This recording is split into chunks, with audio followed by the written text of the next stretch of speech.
untuk podcast pertama kita akan mengulas atau membedah buku berjudul Ex Latina Claritas. Dari Bahasa Latin Muncul Kejernihan. Oke, dari siapa ini ya penulisnya? Oh, Pius Pandor. Oke, sip. Oke, dalam buku ini kita akan menuju ke subbab 2 pada bab 1. Iya, tadi subbab 1 kita sudah kupas ya kayak. Iya, dan Tapi nanti kita akan coba refresh lagi sembari berjalan pembahasannya. Ya kan, Kak? betul sekali. Oke, berarti langsung kita coba lihat judulnya, yaitu Si Enim Valorsam. Betul ya Kak pengucapannya? Iya, betul. Artinya, jadi kalau aku keliru maka aku ada. Wah. Oke. Apa nih maksudnya ini? Kita akan coba ulas Yeps. isinya. Ungkapan ini keluar dari mulut Agustinus pada tahun 354 hingga 430 sebagai bentuk penolakan atas ajaran skeptisisme yang mengafirmasi bahwa manusia tidak dapat mencapai kepastian pengetahuan. Oke. Mereka dengan tegas mengatakan bahwa akal budi tidak mampu mengetahui kebenaran. Agustinus menolak ajaran ini dengan argumentasi berikut. Memang segala sesuatu di luar aku bisa menyaksikan kepastiannya. Akan tetapi dengan menyaksikan kepastian segala sesuatu, ada satu kepastian yang tidak dapat aku saksikan lagi, yakni kepastian bahwa aku ini tengah menyaksikan segala sesuatu.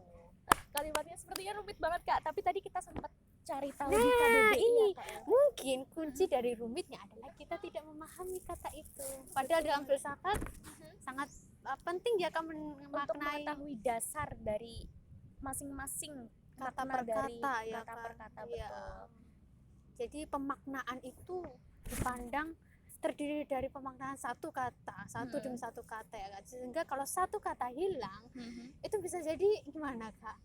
Pemaknaannya juga kurang atau gimana? Jadi bisa kemungkinannya bisa berbeda makna Oh. atau lain makna. Oh gitu Kak.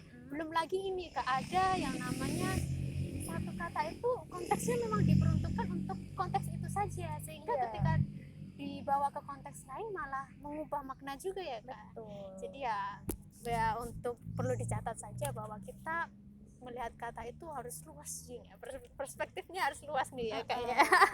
Oke, balik ke pembahasan. Mungkin ada yang bingung nih, sanksi itu apa sih Kak? Gimana Kak? Kalau sanksi tadi kan kita sempat ya Kak untuk cek dari KBBI sendiri, artinya adalah ragu-ragu, bingung. Iya betul ya. Jadi perasaan ragu, bingung itu namanya sanksi ya. Bukan sanksi yang gitu ya Kak ya. Misal kita dihukum itu beda lagi. Iya betul. Lalu kalau kita kaitkan dengan kalimat Tadi ungkapan dari Agustinus Agustinus tadi. tadi, Nah, artinya ini bagaimana? ada penjelasannya dengan kata lain, harus diterima bahwa pasti ada aku yang tengah ragu-ragu, sanksi, keliru, bingung dan sebagainya.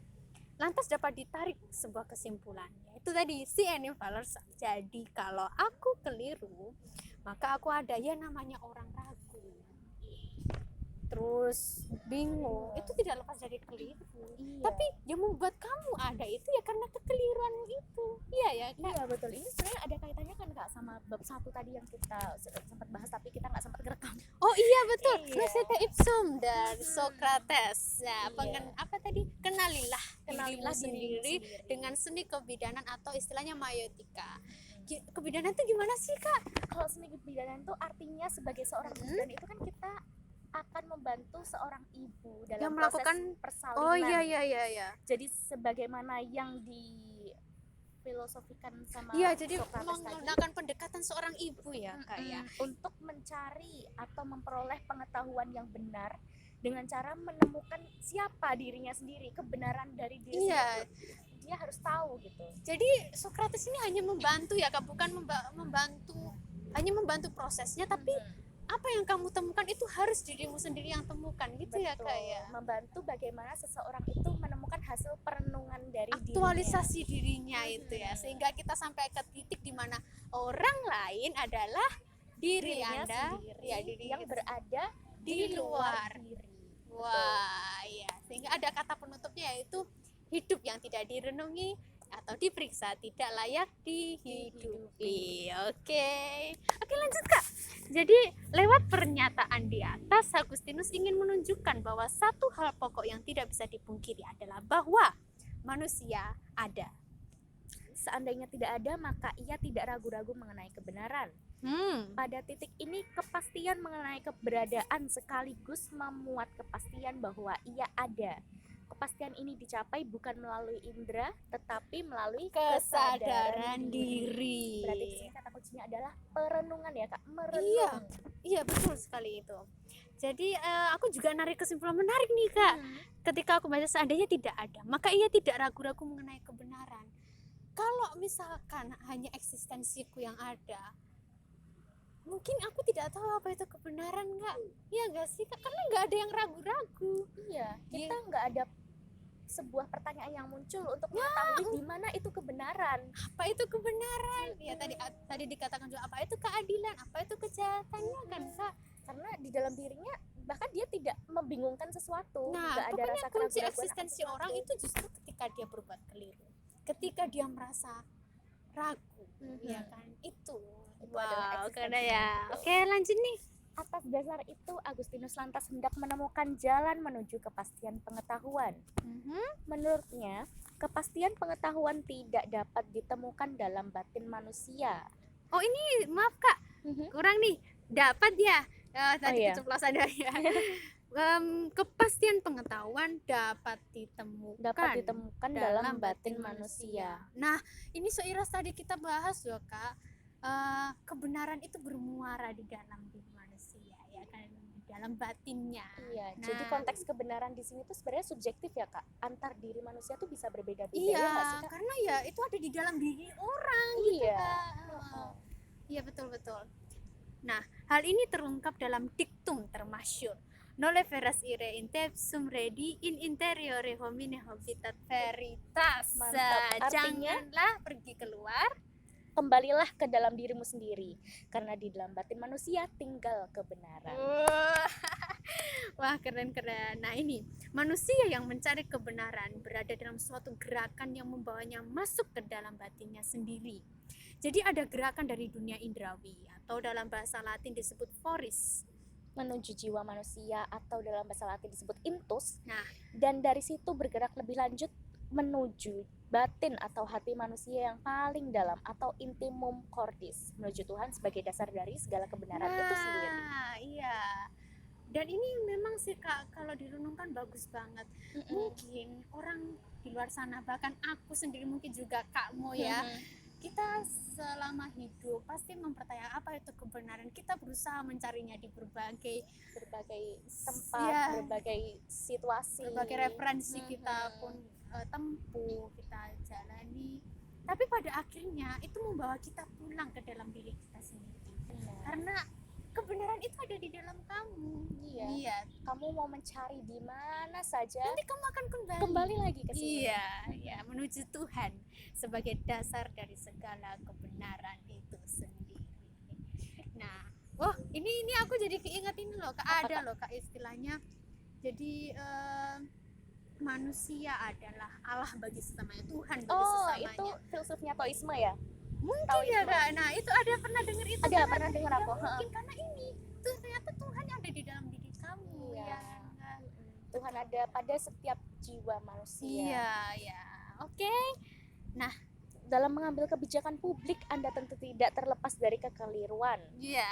Kekeliruan merupakan hal yang wajar dan biasa. Namun kekeliruan tidak boleh dijadikan sebagai tameng untuk membenarkan diri atau melarikan diri dari tanggung jawab. Wah, ini sering nih Kak dalam kehidupan sehari-hari, bisa merasa bersalah, tahu itu salah, tapi karena merasa tidak ingin ya merasa bersalah, akhirnya dia membuat dalil-dalil pembenaran nih Kak. Itu hal umum ya Kak ya, untuk menutupi. Tapi itu tidak akan mengurangi nilai kebenaran bahwa dia ternyata salah.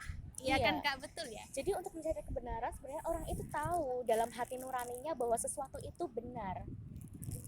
Itu tadi sempat Kak J jelaskan mengenai apa itu kejahatan berdasarkan pendapatnya Kak J sendiri. Gimana Kak itu tadi? Ya tadi aku bilang bahwa kejahatan menurut ini perenunganku sendiri ya, bertentang melawan apa yang dikatakan nurani, dan dia membuat dalil-dalil agar dirinya terlihat benar.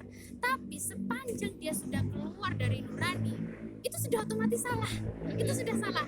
Itu kebenaran bahwa kamu salah. Itu nggak bisa dibuat alasan lagi. Walaupun kamu akan melakukan dalil apapun, itu hanya menyelimuti tapi tidak mengubah esensi hakikatnya dia sebagai kesalahan. Betul sih. Ya kayak gitu ya kayak betul. Nah terus tadi sampai mana ya Kak? Oh ya, dalam konteks ini kehadiran yang lain berupa nasihat-nasihat yang bermutu sangat diharapkan untuk menambah keyakinan bahwa apa yang Anda putuskan betul-betul tepat, benar, dan bisa dipertanggungjawabkan secara moral. Karena itu 3 nasihat Latin berikut kiranya berguna untuk Anda.